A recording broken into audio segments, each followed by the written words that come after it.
Recording. All right, cool. So, as I stated, thank you for joining me here today, Elijah. I just like to record for my own purposes of looking back at my speech, my thoughts, and see how those change over time. It's almost like a bit of a video diary for me. And I think for the most part, today I want to make a conscious effort not to say and not to cuss as much. My family just found some of my YouTube videos and they were like, yeah, you gotta. Found? Yeah, I showed them like my recent like Oh, video with okay. a friend, and they're like, "You gotta tone down the cussing." I was like, "Okay, Yeah. sounds good." Because they're like, you present good points, but you undermine your argument by coming across like unintelligent." I was like, "Okay, valid." That happens with me and my family sometimes where It's like they're just like, fuck. man, like you could go out in public and if you spoke the way you did while you were on that game, man, Yeah, no one would no one would respect it. yeah, Like yeah, and yeah. it kind of I feel like some of it comes from my time on the game, but. hmm I do it around people that I'm comfortable around. Of course, at work, I don't act like this, but anyway, I feel like it seeps into certain parts of my life where I don't want it to. So I'm gonna make a more concerted effort not to do this. Anyway, just for a quick, I'm writing my what am I doing? I'm writing what's the word? My my my my my, my my- damn manifesto. I'm writing my Okay. manifesto. As you can see, I have a little what's this table of contents. So once this is full, these will all be different parts. You have Supreme Court rulings and where I derive like a lot of my applied ethics from. You get like into meta ethics, and that's what we'll go into today, and then some of my meta ethical positions and applied ethics again, like abortion, immigration, things like that. But anyway, You just a question. You just did that. You're just doing that on your own, or like did you have to do it? I'm just doing it just because. I'll mess with that. I'll mess with Yeah, that. I saw one of my guys online did it, and I was like, oh my gosh, that's actually a brilliant idea. Let me see if I can open file. Yeah, let me fix this real quick. Just real quick. This is my desktop everywhere, everywhere. Let me fix this. Can you see the what are you looking at right now on your screen? I see code, or at least I think I see what is code. Yeah, that's it's code-ish. It's close enough. All right. Oh no, I see it. I see it now. It's God exists, God doesn't exist, and then belief, yeah, I'm trying infinite, to fix this real infinite quick. law. This shouldn't look like this. Oh, this why. It should be boop boop.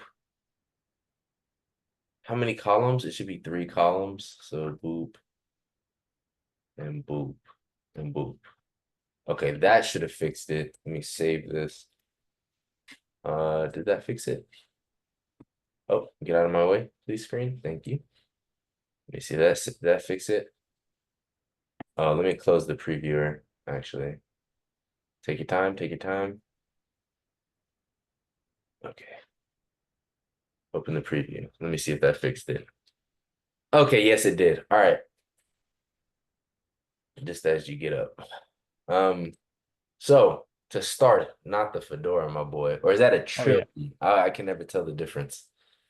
I forgot what it's called. It's a German. It's like one of them German hats. You Oh know. yeah, never mind. That's neither one then. Okay. Yeah. So I thought this would be a particularly fun place to start, and I want you to know that we are both incredibly wrong regarding our position on God. All right. And Okay. this is a philosophical point that I've come across that makes complete and utter logical sense. And so I am just wrong.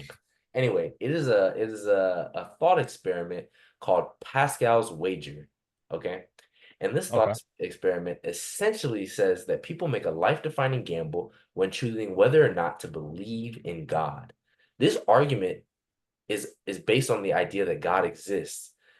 Then in believing in God, if he does exist, has an infinite return of value. If you believe in him and he exists, then you get to go to heaven for all of eternity. That is great.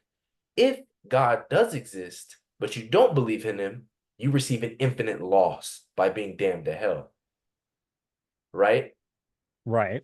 But if you believe in God and he does not exist, then you have a finite loss. That means throughout the course of your life, you devoted time to him that could have been spent, other places.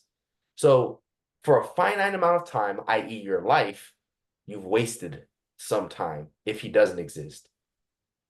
And then of course you have the bottom section of this confusion matrix where if you don't believe that God exists, therefore you don't live a virtuous life, you do what you want to do, you receive a finite gain for the course of your life. Notice that in Okay. both cases where God does exist, you are fucked. Okay? So logically, the infinite gain proposed by believing in God is ultimately a net positive.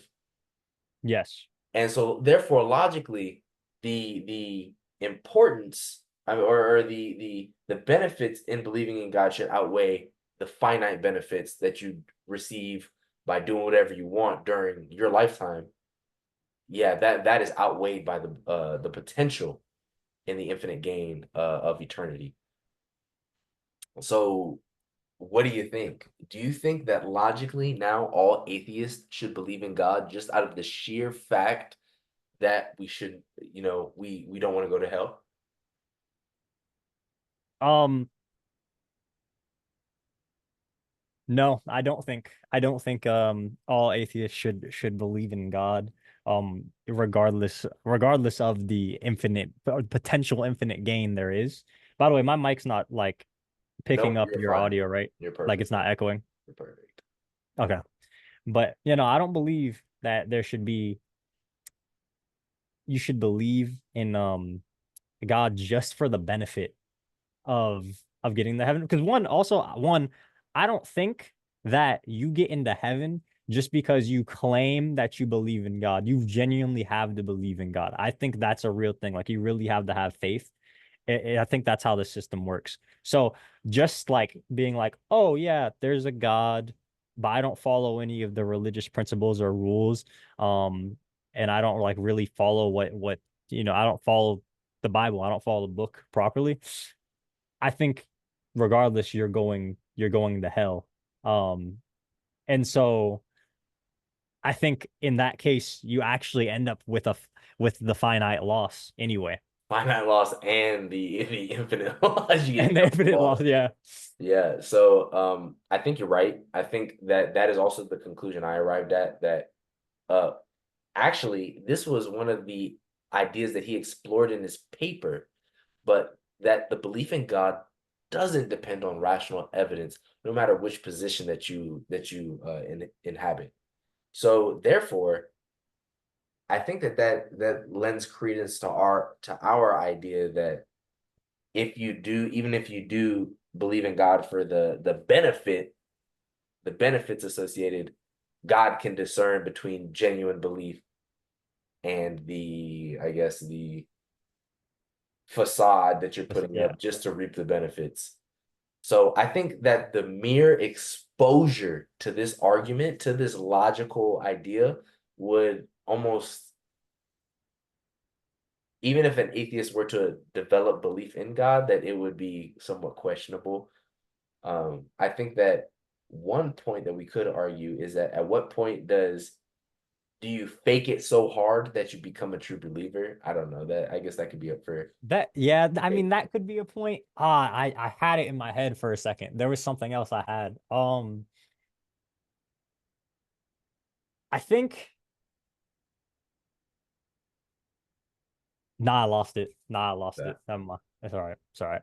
Another point, if you can read this last sentence of the paragraph, is Um, a solution that I arrived at is that each side has to assume when weighing these odds, the probability of each event transpiring.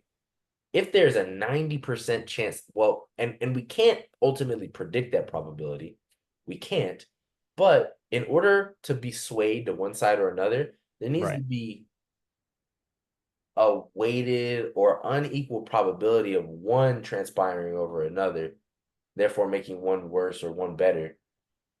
If it was the case that God has an 80% chance not to exist, which we can't quantify, but then if that is 80% of the time, then we would actually then the finite gain would be the appropriate choice if probability, of course, could be weighed into the decision, but it can't be. So ultimately, I think circular, the logic here would be circular uh, at best. But So I do so like when it says infinite gain, is it strictly, almost strictly speaking about God existing?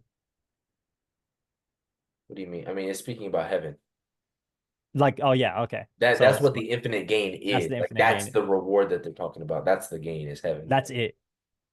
Yeah, because you spend an eternity in heaven versus a finite time on hell. So therefore, eternity is infinite. Okay. Yeah. Okay.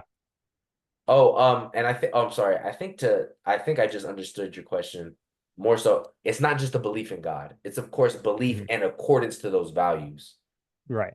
Like you would live a Christian life. Oh, see, because I was gonna say like there are positives. I think there are positives if you're not necessarily believing in God in the sense of like strictly following those values, but if you have some sort of motivator or higher power, like any sort of motivator in life, I think is gonna be beneficial. But obviously, in accordance to this statement or argument or theory, it's not. I don't. Yeah, no, I don't think it's one, I don't think what I just said really pertains to it, but two, like, yeah, I don't think, yeah, it's not productive in the way that you'd want it to be productive for infinite gain if you're just like we said, if you're just kind of faking it, For sure. Um, no, I'm not gonna say Peter. So let's talk about Peter Singer.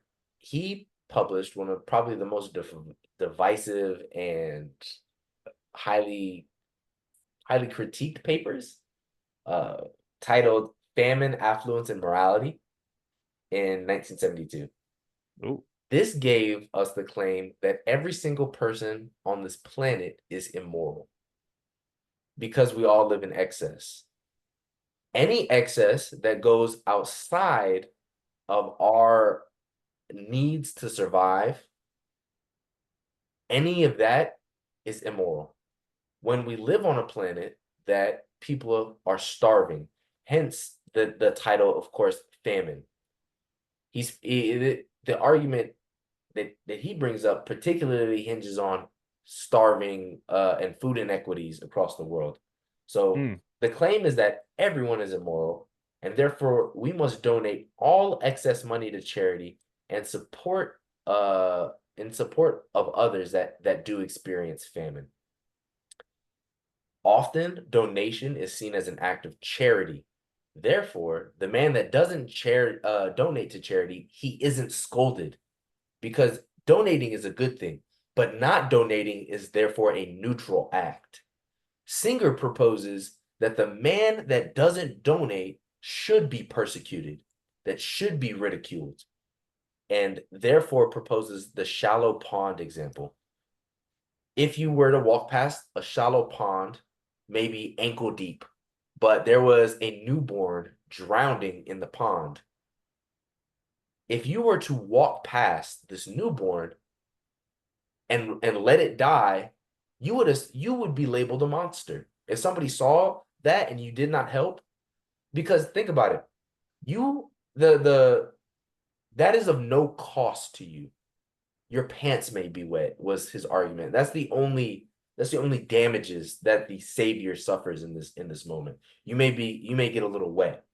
And so therefore, in this example, not acting and allowing the child to die is a negative act and therefore should be persecuted. Inaction is just as bad as the act of killing itself when the act of saving is of no significant cost to you. Okay. How do you Only feel when it's about of no that? Do you significant think cost. what's Because I that? started laughing. I started laughing when I seen the note because I read ahead and I seen the no significant cost.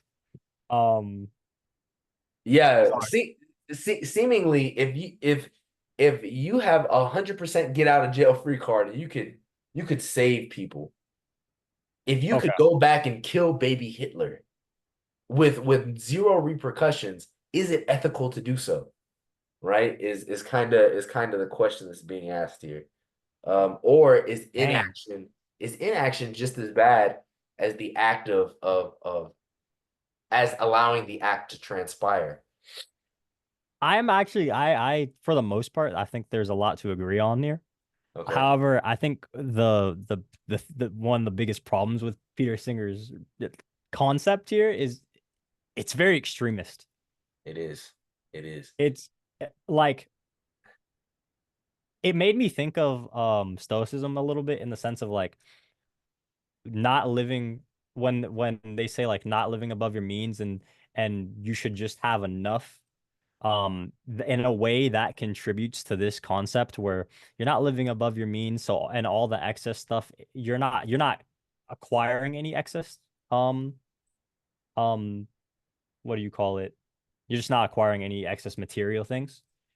However, I do think that when we're talking about the shallow pond example, which excuse me in my laughing, I just thought it was very, very Ridiculous. It's yeah, I something just thought it was a loudly. Yeah, ridiculous it's concept. absurd, right? Um, so how can you explain to me one more time how so he you because you don't see the kid, right? You see the kid. You're standing Oh, at the you edge do of the see the pond. okay. You're at the edge of Okay. this. We're essentially a puddle because it's ankle deep water. You're at the edge of a. You're at the edge of a puddle. Let's say you're I 5 feet away. I think he just made people sound way more messed up than they actually are in this extreme case. So why do you say that? I say that because what he's saying is basically like, well, oh, Because oh, okay, so I like where because you're going with this. Think about how this example pertains to famine, because that's ultimately what he's arguing for is famine. yeah, This is just an example for it. How is the shallow pond example not analogous to famine happening across the world? it is not that well, yeah, it is not that convenient for individuals to just go up into 2 inch water. Like I don't have all this excess food in my house. Not every single individual has all this excess food in their house that they're able to just be like, hey, you know what? Here you go. I'm gonna give this to you. Or I don't have all the money or resources in the world to do so. If I came completely clean with my currency and everything excess I donated to um any individual that may be starving or just in some sort of famine, it still wouldn't equate. Even if every person did it, I don't believe it still would equate to equilibrium. Okay, that's interesting. Um a common point which he also addresses this in the paper. He thought of counterexamples that could be used to dispute his argument. And one of these things is proximity. Well, Oh, I tried to cue you to see if you would go there. Which is I'm 5 feet away from the drowning child. Proximity almost morally no, causes like I have to help in that instance. It's too close to me for it not to affect me. true. Versus when you have famine, especially here in the US, You're not always if seeing you it. have famine across the world, it's easy for it to be swept under the rug, to not be in your purview, or to think that I'm too removed from the issue for it to pertain to me. So proximity could be a potential argument when it comes I to famine. I get that, but at the same time, I also feel like maybe it's just me because I for those who don't know, I live in Washington State. There are a lot of there are a lot of what's the word I'm looking for? Displaced individuals who don't have a house and who can't get food, who can't get jobs. So ultimately I do feel like in some way, yes, every day I could contribute. If I really, really wanted to, yes, I could contribute or go drive 5, 10 minutes up the road and find someone who does need food and give it to them. That is something I definitely could do. And I think the United States there are a lot of individuals who are displaced not just in Washington, but all across the whole United States. And I do think everyone could potentially do that. But like you said, it is proximity. So what's 5 to 10 minutes versus 30 seconds of walking into this pond or this Yeah, lake and yeah, picking someone up? But yeah, absolutely, absolutely. And one of the reasons that this paper that he published and the argument was so powerful is because it's logically consistent. yeah, There, to this day, there's not many holes that you can poke in this argument. It was seen that everybody felt like it was wrong to classify people at like the general scope of people as immoral. They felt like it was wrong. However, nobody could say why. If it's not proximity, he also mentions the bystander effect, where there are millions of people that can donate. What does it matter if I don't donate? The typical of the bystander effect. If no you're one, right. if you witness a crime, you assume that anybody else will call the police. Therefore, no one calls the police because everyone assumes somebody else will. Um, It's like that is one TV show or that one, it was like that one TV show or like social experiment show where they had all those people in the one room. I think it was like 100 people in a room, and they were sitting watching real people get recorded on camera, and they would vote what happens to that person. And so there is one thing where these people, and they all have masks on, so no one can like identify you when you're in this crowd. And they would, I think this guy, they voted to like for him to get like hit by a car or something. shit. And that was like the extreme part of it. That was like near the end. But they did these little events, these minor inconveniences for him. They kept building it up until he got I'm just talking about the bystander effect, but until he got to the point where he gets hit by a car and like literally the ambulance comes and gets him. And it was all acting Yeah. on their end through the video, but it was just it goes to show like what people will and won't do and what they will and won't do and laugh at, Mm. and who's willing to stop other individuals. There was literally, I believe the crowd, 100% of the crowd got to the point where they were just voting everything negative. There was no one voting anything positive that happened to the guy. And Okay. they were like getting they got some sort of, I guess, benefit and a comedic value to laugh at it in some sort, like his misfortune. So Interesting. I do think maybe Peter Singer is on to something when it comes to the bystander effect. Like you said, everything seems logically sound in his argument. Um, but yeah, I think the bystander effect is like his strongest, at least to me when I'm looking at it. Gotcha. Gotcha. Yeah. Sounds good, mate. Next thing I want to talk about was the possibility of have to hit enter. No, maybe not. I don't know how to stop editing this. Oh, fuck me. Um, was Immanuel Kant and Jeremy Bentham. These were two people that proposed two ways of addressing what is moral. Um, and one of those ideas is utilitarianism, where morality is essentially the maximization of pleasure and the minimization of pain. It's worth noting that the pleasure does not have to come from a particular source. One pleasure isn't necessarily like the type of pleasure isn't better than another type. It's the sheer volume of pleasure. It's the quantity of pleasure that you receive from an action. Okay. Is what we're measuring. This theory typically is results based. So even if an action that is seemingly immoral results in large amounts of pleasure, that it is ultimately a moral thing for you to engage in. This and it's called this moral theory is called consequentialism accordingly because it analyzes the consequences of said actions instead of maybe the intentions. Where and this is where Immanuel Kant comes in. He mentions that we should measure, we should find in a maxim. A maxim is like it's almost like an axiom in math. It's like this base truth or this, but instead of an axiom, it's a maxim. It's the base intention. Okay. Okay. When, let's say, if you were to ask me to do something and I agreed and I gave you my word, I gave you my promise, is it moral for me to break that? And so, oh, fuck me, I'm running out of time. How long have we been on this? We only got 10 minutes left. 10 minutes. 10 minutes. Yeah. Okay, that's not too bad. Anyway, uh,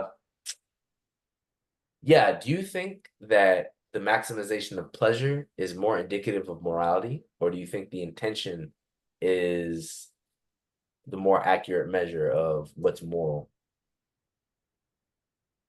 Dang. All right. Because when you were explaining this, the first thing I thought of was the Zen and Koan of I believe it's like this the monk lives in the village, this village, and his son was getting what do you call it? Like drafted Yeah, to the army. The son the other villagers say, "Oh, that's unfortunate." Then his son goes and rides a horse, falls off the horse, breaks his leg, and they go, "Oh, that's unfortunate." And like, obviously it keeps piling on until eventually what's perceived to be a positive outcome is presented. yeah, Uh so I think if we're gonna base things morals off of something, I'd prefer to base it off intention in comparison to um okay, pleasure, okay, just because if we're basing things off of pleasure, I I feel as if it's a lot more of an appointed or opinionated thing than if we're basing things off of like the true inherent intentions of a person. Then we can look at like a code of ethics, okay. uh and then evaluate what they did or what their intention Let me was. ask you this then. Because do you believe that morals and ethics can be opinionated, or do you believe in a unified code of morality that exists Ooh. that is ultimately, maybe we don't have the answers right now, but potentially through enough discourse, through enough philosophical acrobatics that we do you think eventually we can stumble on the true right moral course for humanity? Or is it something that is solely subjective all of the time and will ultimately be opinionated forever? Is there something objective to strive towards? Or is it worth just valuing everybody's opinion and allowing them to do their own, you know, exercise their own morality? Um, well, I think for one, like you said, I think it's going to be ever changing, or not like what you said, but as an example you had brought up, I think it's going to be ever changing. I don't think there's ever going to be one consistent basis Now, do of you think that's because an objective we are constantly striving to become more and more true and uncovering, if you could call it, the divine nature, we come ever closer to comprehending God's message of assuming that God gives us morals, that we become ever closer to unveiling God's true nature, or does it constantly change because it's subjective and people constantly change their minds? the latter. It's because people change their minds and don't know what's going on. I actually believe so because if you think about humanity as a whole, not every single person in humanity is trying to necessarily shoot. I don't know what percentage of humanity doesn't even believe in God or like wants to even try to discover or unravel that message. Mhm. So I believe that at the end of the day, our morality is just that subjectivity of constant ever changing. There's a whole bunch of different ideals, and it's just this one. It meets in the center. It meets somewhere in the center between all the extremists in like a center line of the social construct. Where do you think we get our morals from? Oh, well, we get a do you it depends. It depends. So I think baseline we just got our morals based off of what we think is gonna boost humanity as a whole and what's gonna benefit what's gonna benefit everyone as a whole in general. So I think we got it off of okay, we have a large group of people. Someone way back when, maybe a tribe or something was like, oh, obviously I don't know what language they spoke, I don't know how they communicated, but they started working out the kinks of okay, we have quite a lot of people living in this one area. And they finally started settling in places. And they were like, how do we make sure that everyone can have some sort of benefit and purpose in this area? And then they started creating morals and ethics based off of how they could structure that system.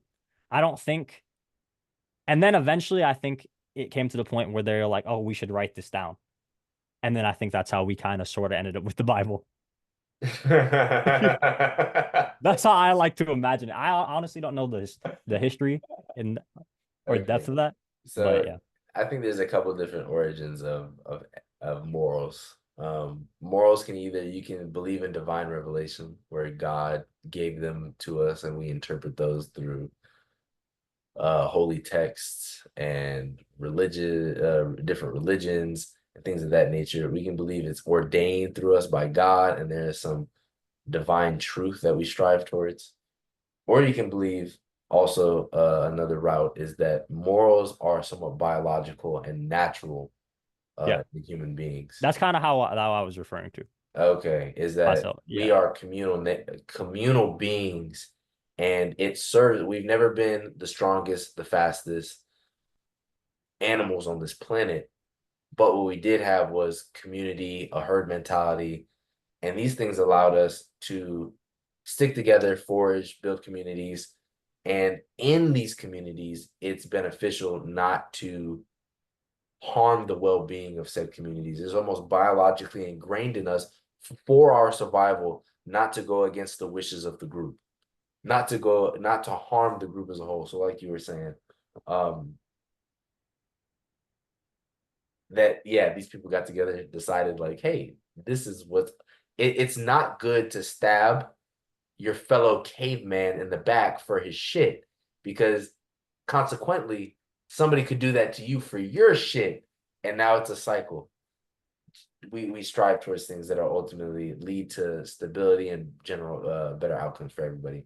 It's kind of like the biological, I guess, argument where you could say it was ingrained in us naturally to survive as primitive man and it persists today. um I'd be curious about other avenues. But anyway, I don't know if do you have anything else you want to say? We got 2 minutes left. nothing to say for this session here. Nothing left to say for this session here.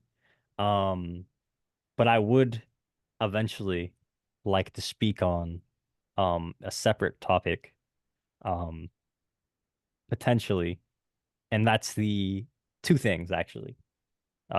One of them is a philosophical philosophy, so stoicism.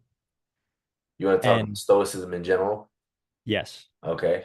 and the second one is I'd like to have a very like almost like an unraveling of our minds, a conversation on the egg theory. Okay. Cool. And I like to, I mean, if possible, get the opinions of anybody who views this as well, um, to contribute Oh, because I'm very intrigued on like I want to open up the layers to that in my mind because if I'm not gonna go too deep into it, we can probably get into that another time. But yeah. yeah, yeah. But hey, man, it's been an absolute pleasure. We got less than a minute, so I'll let you go. Appreciate your time, and I'll holla at you. Okay, Yeah, we'll put that shit on the docket so we can yap about it some other time. All right, bro. thank you. Adios. Later. Thank you. All right. Yeah, it's gonna kick me out. So I'll talk to you later, bro. Later, man.